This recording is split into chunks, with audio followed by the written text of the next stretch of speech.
Olá pessoal, no Integrades dessa edição, algumas percepções sobre a realidade da mulher no cárcere prisional. E a nossa convidada de hoje é a escritora, poeta, pesquisadora, filósofa e doutora em educação Marli Silveira. É daqui a alguns segundos.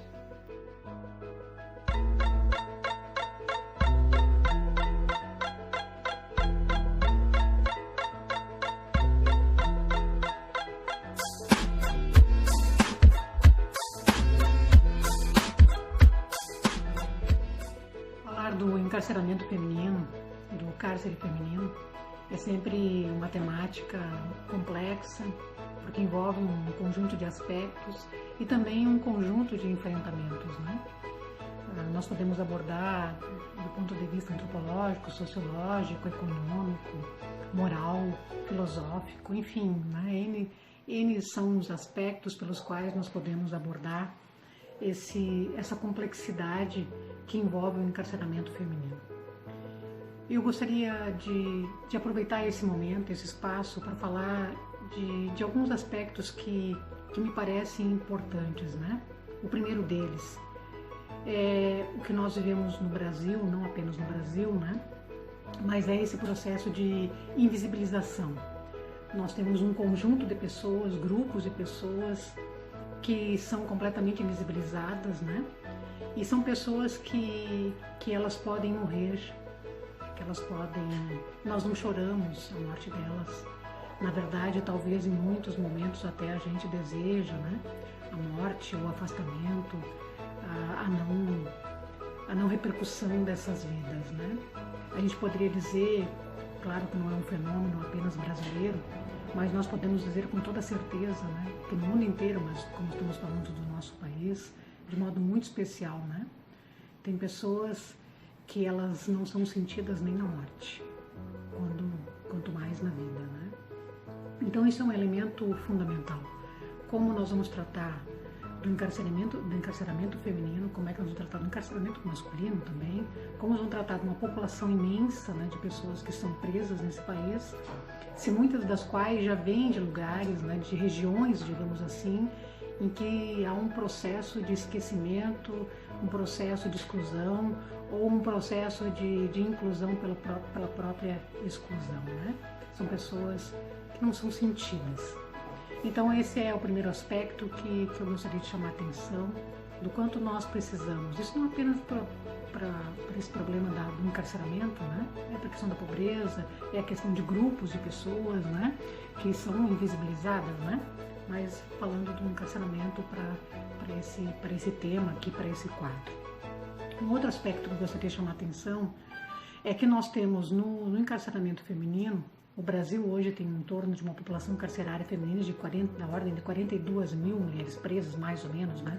Depende da estatística que nós utilizamos, mas esse é mais ou menos o número de mulheres detentas no país. E então é um número muito expressivo. Nós somos a quarta ou a quinta população mundial, né, de mulheres presas. Então realmente é muito expressivo isso. E para esse encarceramento, além de todos os aspectos, né, que são muito similares também ao masculino, nós temos um outro elemento que está presente, né, que é uma questão do tráfico de drogas, né? A grande ou a maior parte das mulheres presas, elas têm uma vinculação, tem a ver com o tráfico de drogas, tem a ver com as drogas, né? Ou com essa política de guerra às drogas, que é totalmente é um enfrentamento que não é o adequado, né, para esse problema. Pelo menos é o que os especialistas, as pessoas que trabalham, né, com essa temática, elas nos dizem com muita propriedade, né, que a nossa política de enfrentamento às drogas acaba apenas ainda mais, digamos assim, tornando mais dramática ainda a vida, né, das pessoas que já estão nas zonas excluídas, né, invisibilizadas, empobrecidas, né, desse nosso Brasil. E o aspecto que eu gostaria de chamar a atenção é o punitivismo moral que está presente também, né? Então, ainda é muito claro, é muito explícito que muitas mulheres que são presas, né, elas sofrem desse punitivismo moral.